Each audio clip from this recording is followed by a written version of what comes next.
Salut les investisseurs, salut les entrepreneurs, c'est Goulven Tristan du livre Comment je me suis constitué un patrimoine de plusieurs millions d'euros avec un salaire de 1750 euros. Aujourd'hui, je suis content de vous retrouver pour une nouvelle interview, pour un nouveau témoignage, des gens qui passent à l'action, des gens qui sortent de leur zone de confort. Et aujourd'hui, j'ai une putain d'histoire à vous raconter. Donc on va commencer, je vais directement commencer par l'introduction. En fait, c'est l'histoire d'un entrepreneur, d'un pizzaiolo qui est devenu champion de France, vice-champion de France, champion d'Europe, champion du monde en partant de rien, mais de zéro. Tout ça, je vais vous le dire. Avant de commencer l'interview, ce témoignage, je vous invite à télécharger mon dernier livre, Trouver et créer une bonne affaire avant tout le monde, qui se trouve dans le lien au-dessus ou en dessous. Et on va commencer cette interview. Ça y est. Mehdi. Goulven. Enchanté.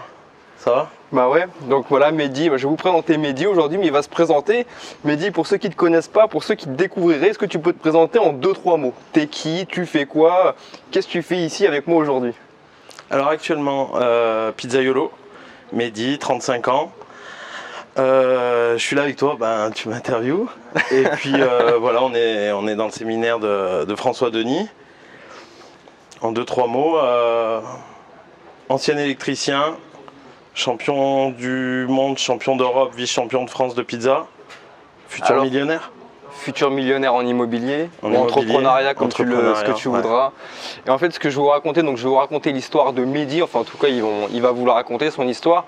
Mais ce qui est vraiment très intéressant, c'est son mindset, c'est son état d'esprit. Et c'est que ton premier trade, surtout le premier truc qui m'a marqué, avant même que tu me dises que tu as eu un titre de champion du monde, c'est que tu as été vice-champion de France de pizzaiolo sans même posséder une pizzeria. C'est ça. Ça a commencé un peu avant, mais ouais, le premier grand fait, c'est ça. Donc voilà le témoignage auquel vous allez pouvoir assister. Donc Mehdi, avant de parler de pizza, on va refaire un pas en arrière. Donc à la base, t'es quoi? T'es électricien? À la base, j'écoute mes parents, je voulais faire vendeur, BEP vente. La vente, ça m'attrayait. Ils avaient un commerce, ils étaient restaurateurs.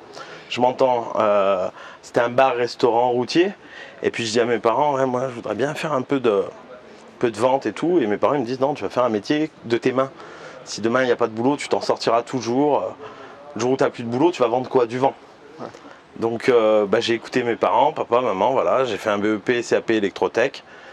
Bac pro par alternance, je finis électricien. Attends, on a un peu quelques études ici, mais j'ai eu un BEP électronique moi. Bon, tu vois. Je me souhaite d'arriver où tu en es aujourd'hui, comme ça. Ouais, t'as déjà fait le chemin à ta manière, mais ouais, dans ton domaine, mais t'as fait le même chemin. Ouais, et on passe quelques détails. Au final, je finis à travailler en usine. En étant intérimaire, j'achète mon premier bien immobilier. T'es intérimaire, tu achètes ton premier immobilier? Ouais, en étant intérimaire. Ça faisait combien de temps que tu étais intérimaire? Ouais, je sais pas, ça faisait 8-10 mois. 8-10 mois. T'avais 8-10 mois, ça faisait 8-10 mois que tu étais intérimaire. Ouais, dans une société à avoir industrielle. Un accord de la banque. J'ai réussi à avoir un accord de la banque.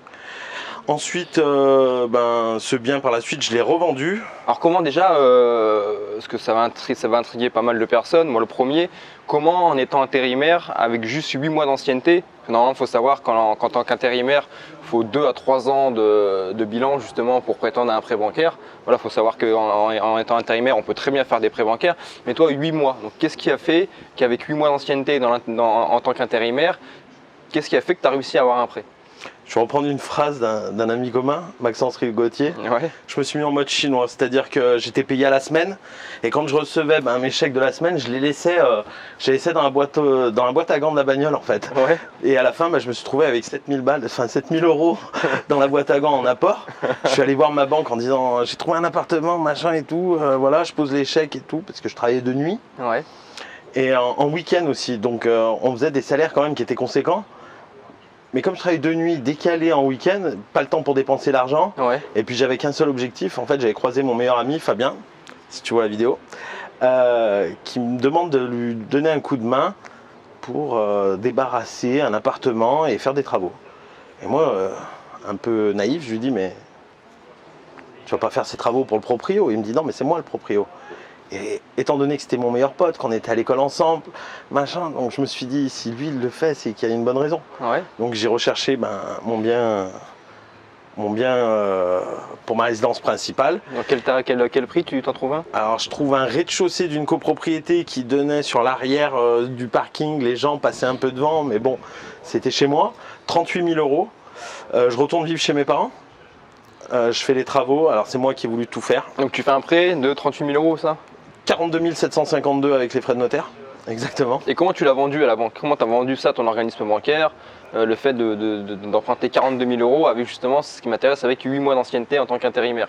Tu as été chercher un oui à la banque? Je suis allé chercher une banque déjà parce que ma banque initiale ne voulait pas. Ouais. Donc je suis arrivé dans une banque, j'ai demandé à voir un conseiller avant d'ouvrir un compte en banque et j'ai dit voilà, j'ai 7 000 euros d'apport. Je vais, parce qu'à l'époque je vivais avec quelqu'un. Ouais. Je dis ben je vais me mettre en appartement. J'ai regardé les prix du marché pour un F2 correct propre, j'en ai pour 450 euros par mois.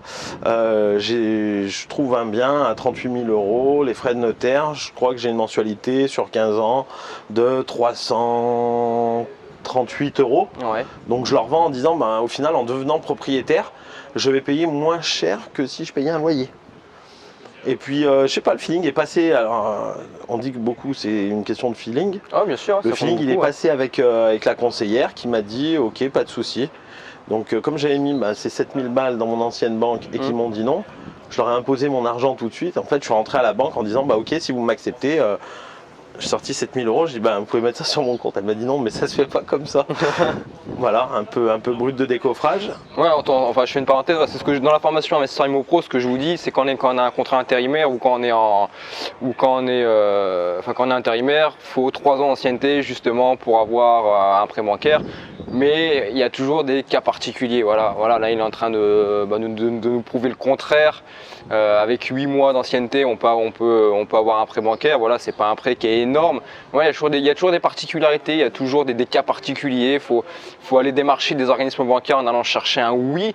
Et après, voilà, il y a le feeling qui passe ou qui passe pas. Il y a votre prestation, il y a votre prestance, il y a votre charisme. Il y a plein de choses qui vont faire, plein d'éléments qui vont faire que peut-être que avec un an d'ancienneté, 1 an et demi d'ancienneté ou peut-être moins d'1 an, la conviction, comme tu es en train de le dire, qui va faire que vous allez pouvoir peut-être aller décrocher un oui pour 1 an d'ancienneté au lieu d'avoir les 3 ans que normalement on doit justifier quand on a un statut d'intérimaire ou quand on est en société ou indépendant ou libéral et compagnie. Donc voilà, c'était la petite parenthèse. Il y a toujours des cas particuliers. Normalement, c'est 3 ans. Mais voilà, toi, tu t'es pas arrêté à un organisme bancaire, tu as à en voir plusieurs. Et tu as réussi à avoir un oui avec tes petits 8 mois d'ancienneté, quoi. Voilà. Donc là, tu as ton prêt, tu as ton premier appartement, j'ai mon premier appartement. Tu es électricien. Je suis dans une usine, il y a un peu d'électricité, il y a beaucoup de manutention. J'ai réussi à me faire embaucher. Quelques mois après, Madoff, Lehman Brothers, crise internationale. Ouais. Et là, au final, je me fais mettre dans une cellule de chômage partiel. Ils font une première vague de licenciements. Donc à l'époque, pas marié, jeune, pas d'enfant, dernière entrée dans la boîte. Bon, chèque, c'est pour moi. Ouais. Je résiste à la première vague de licenciements et entre-temps, vu que je fais des moments de chômage partiel, je vais voir un pizzaiolo chez qui j'étais client et j'ai vu qu'il y avait des jeunes qui bossaient, j'ai vu qu'il y avait du monde et je me rappelle d'un soir où il a débranché le téléphone parce que 2 jeunes avaient une soirée, ils n'étaient pas venus. Ouais.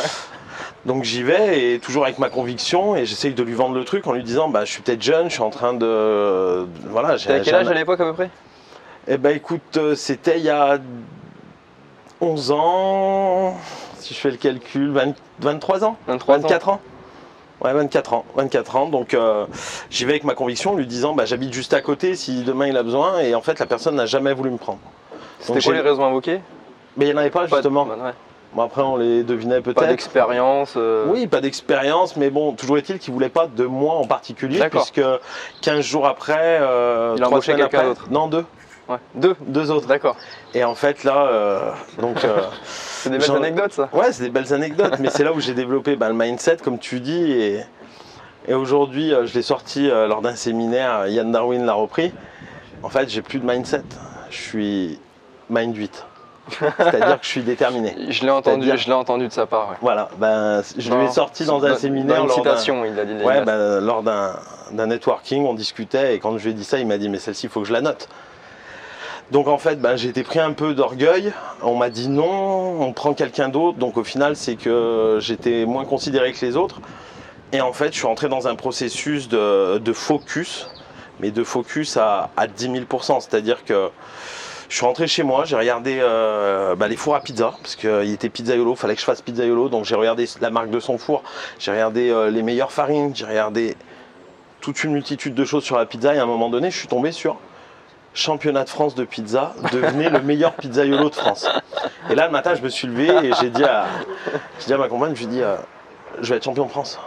Donc là, elle a commencé à me dire, allez, calme-toi, tu repars dans tes délires. Je dis non, par contre, c'est pas un délire, je vais être champion de France. Et là, la machine, le bulldozer s'est mis en route. Donc, interdiction de manger des produits frais.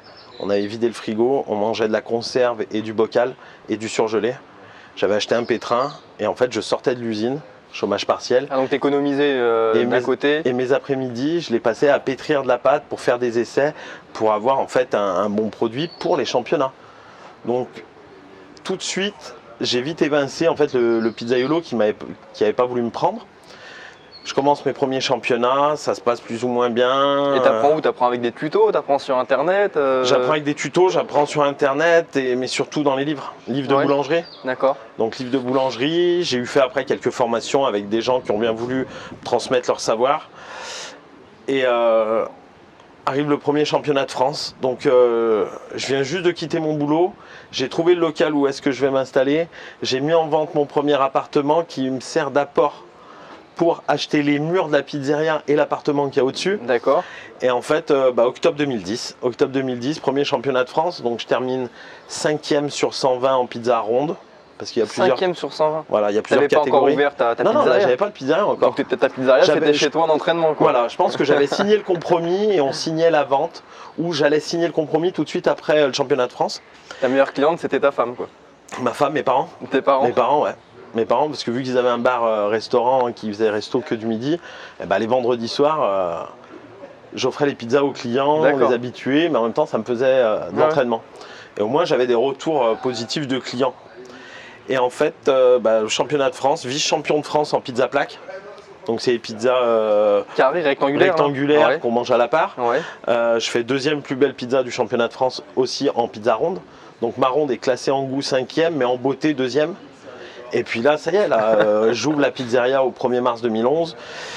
S'ensuit beaucoup de travail parce que là, on rigole plus. Les gens échangent de l'argent contre... Là, juste coup, parce que c'est juste un truc hallucinant que tu es en train de nous raconter. Donc voilà, comme je vous le disais au début de l'interview, voilà, Farid, il est même pas pizzaiolo en fait sur un refus. Voilà, il a eu son orgueil qui s'est dit non, lui il me dit non, non, c'est pas un non, ça va être un oui. Et je vais lui montrer que c'est moi le meilleur. Je vais lui montrer qu'il a eu tort de pas me prendre. Et là, il s'est mis dans son monde, dans un mode focus. Et il était inarrêtable. Là, Farid, à ce moment-là, moi je sais par où t'es passé, et t'es en mode intouchable. T'es intouchable. Tu visualises un truc et tu sais qu'il va arriver. Tu sais qu'il n'y a personne. Il n'y a plus rien autour. Il n'y a strictement plus rien autour. Il a aucune expérience, il n'a pas de pizzeria. Et là, il est en train de vous dire qu'il fait vice-champion de France de pizza, alors qu'il n'a même pas de pizzeria. Voilà, vous avez envie d'aller chercher quelque chose. Comme je le dis, il faut arrêter avec les excuses. Voilà, faut vraiment vous trouver les moyens, avoir le mindset, trouver des solutions pour arriver à vos fins, pour arriver à ce que vous voulez devenir, à la personne que vous voulez devenir, aux objectifs que vous vous fixez. Mais arrêtez avec les excuses, c'est pas possible.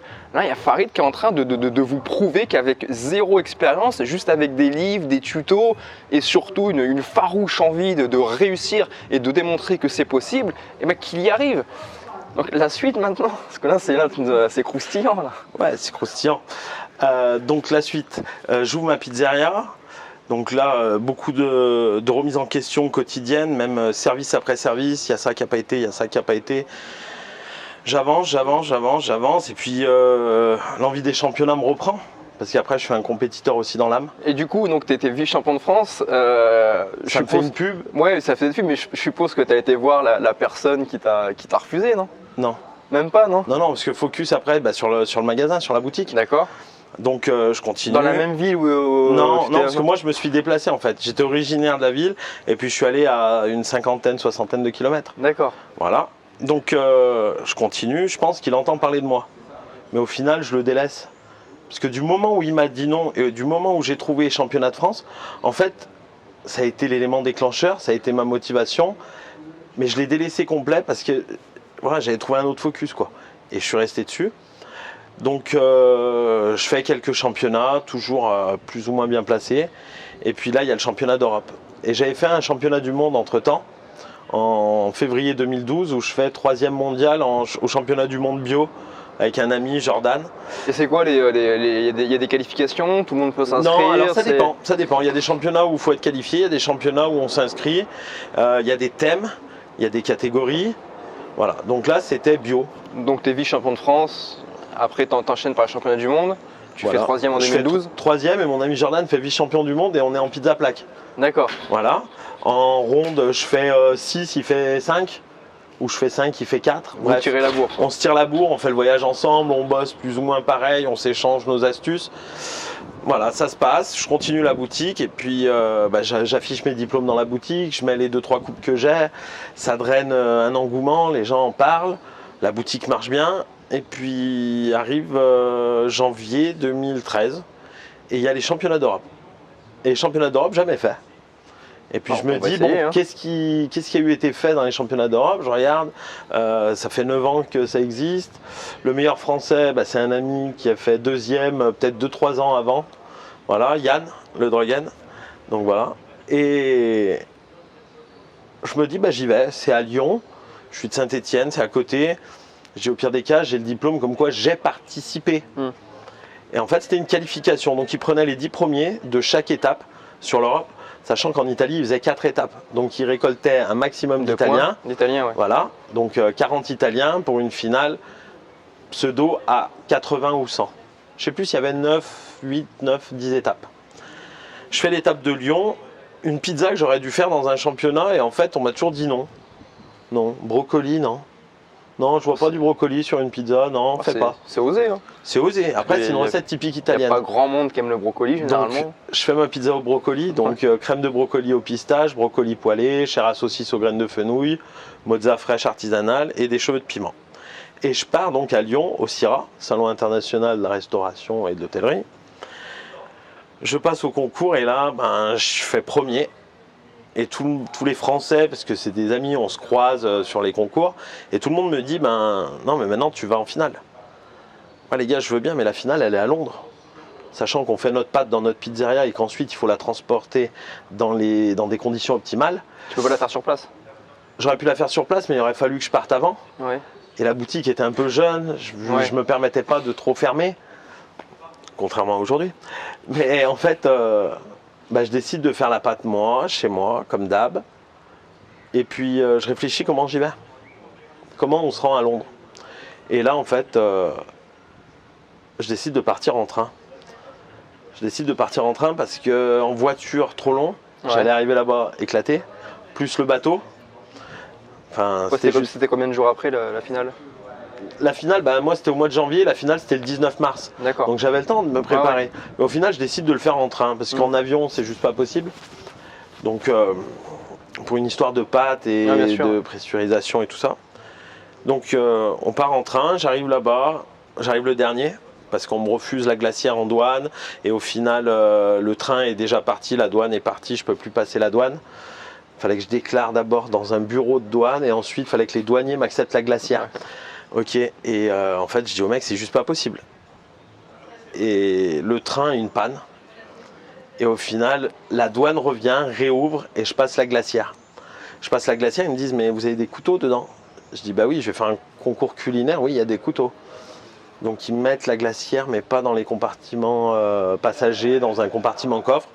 J'arrive à Londres, je prends un taxi, le taxi il roule comme un fou.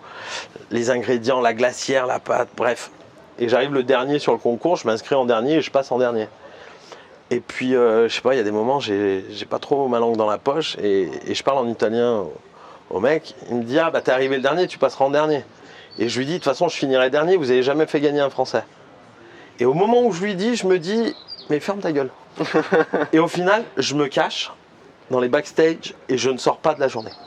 Je ne sors pas de la journée. Je sais que je passe en dernier. Ma pâte est quasi prête. Il manque un peu de température ambiante. Mes ingrédients sont prêts. Je mets les écouteurs et en fait, je ne regarde personne passer. Et tous les Français m'avaient dit, tu verras, il y a un tel, il y a un tel, il y en a un qui venait d'être champion du monde. Tu restes dans ta bulle. Il y avait le champion d'Europe en titre, un Daniel Favero, un merdeux. Il avait 20 ans, mais il était déjà double champion d'Europe et il remettait son titre en jeu. Et là, j'arrive, je passe et ouais, au moment où je mets la pizza dans le four, je ramasse mes ingrédients, je me tourne, je vois la pizza dans le four. Et là, je regarde ma compagne, je regarde les Français et je leur dis, je suis champion d'Europe. À ce moment-là, je suis champion d'Europe. Et en fait, je la joue malin. Il y a 2 tables de jury. Je suis tiré au sort sur la table de droite. Il y a 3 personnes qui s'occupent de nous au four, qui sont considérées juges, qui vont juger ton aisance et tout ça. Et je sais qu'il n'y a personne qui le fait. Ce que je fais, je coupe la pizza et je donne un morceau à chaque juge de l'organisation. C'est-à-dire aux 3 de ma table en premier, qui vont me juger. Par contre, je garde la pizza à côté de moi. Généralement, la pizza, elle part et dans le public, tout le monde goûte. Sauf que je la garde, tout le monde veut venir la chercher. Pendant que j'explique ma pizza, je tiens l'ardoise. Je tiens l'ardoise pour pas qu'elle parte. Et au final, je donne à la table de gauche. Je donne à chacun des juges de four, ouais. Au speaker. Parce qu'en fait, je savais que j'allais être champion d'Europe, mais je voulais que ce soit incontestable dans la bouche de tout le monde. Et il restait un tout petit morceau que j'ai même pas moi-même goûté. Mais j'ai donné aux 4 ou 5 Français qu'il y avait, plus 1 ou 2 Italiens qui étaient favoris. Et là, ben, champion d'Europe. À l'unanimité. Bah ouais, champion d'Europe, je bats 3e, c'était un mec qui était champion du monde 2012. Et 2e, c'est le champion d'Europe en titre.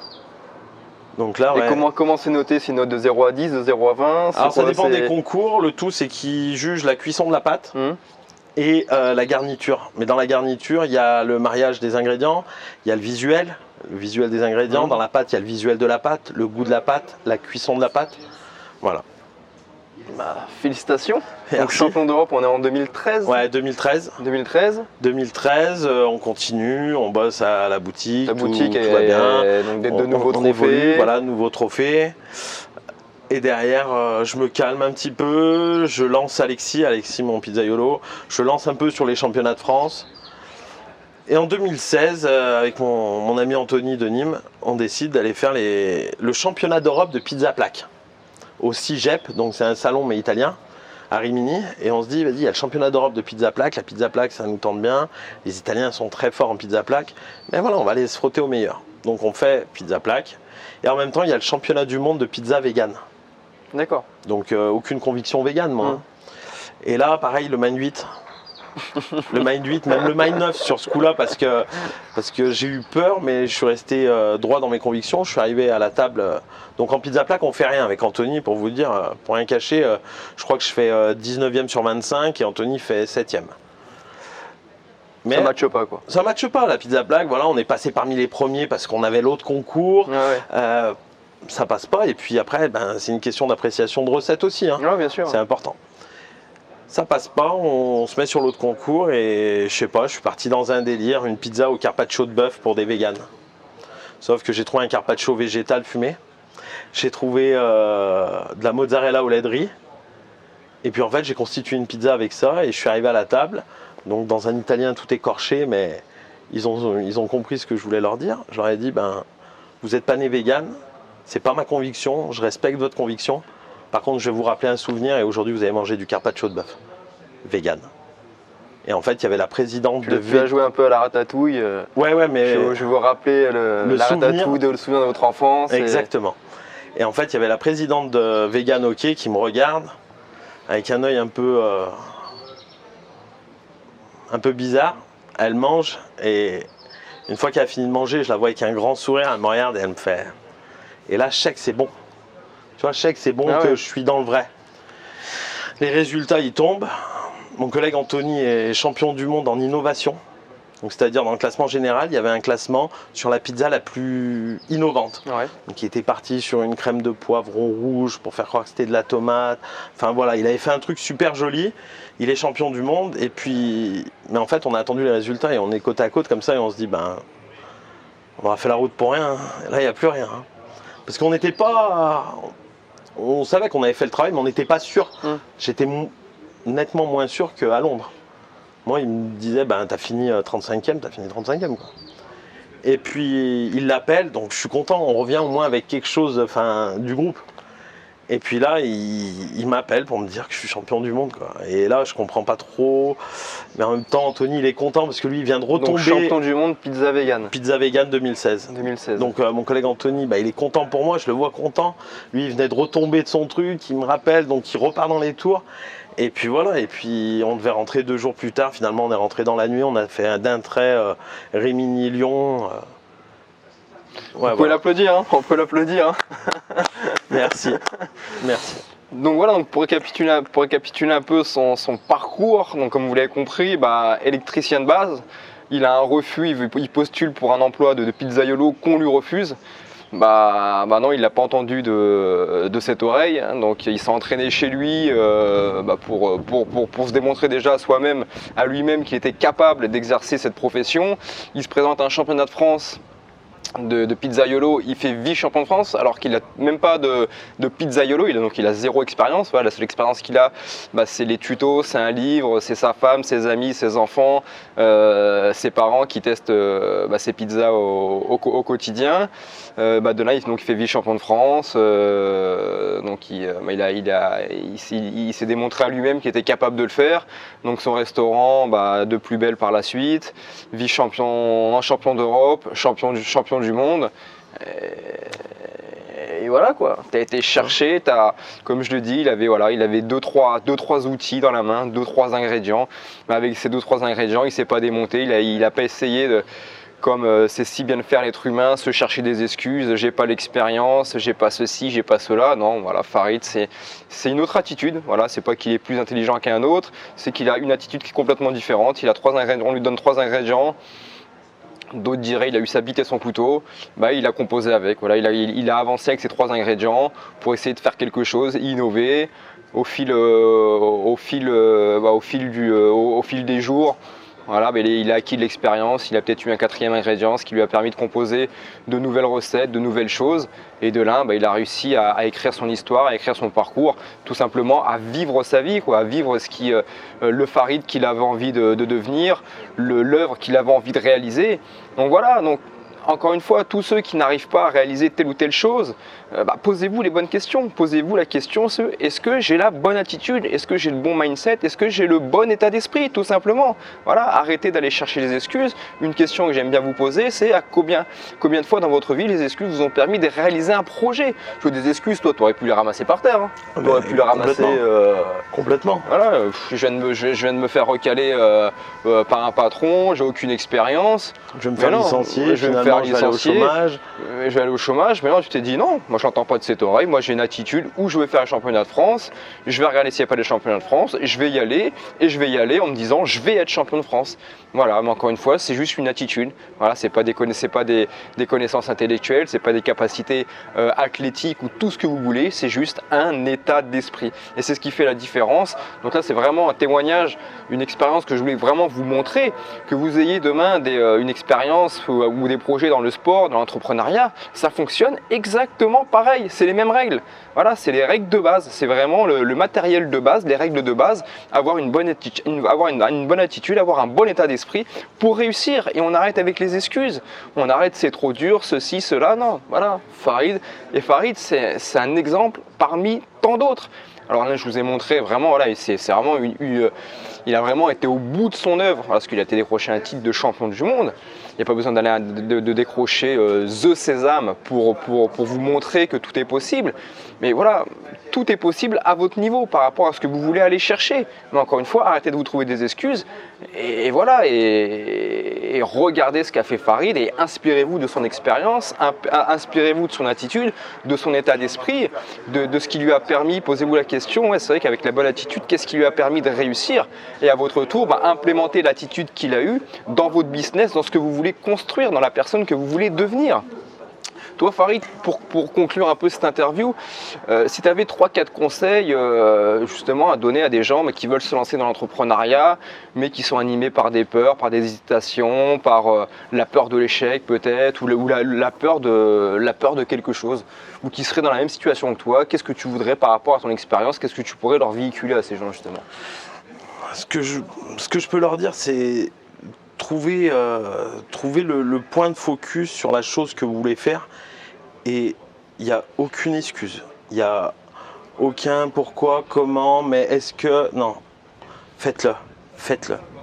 Faut le faire, vous restez focus dessus. Les choses que vous ne savez pas, vous allez les apprendre parce que vous allez arriver à votre but. Et pour arriver à votre but, toutes les barrières qu'il va y avoir, il ne faut pas se poser de questions, faut les ouvrir.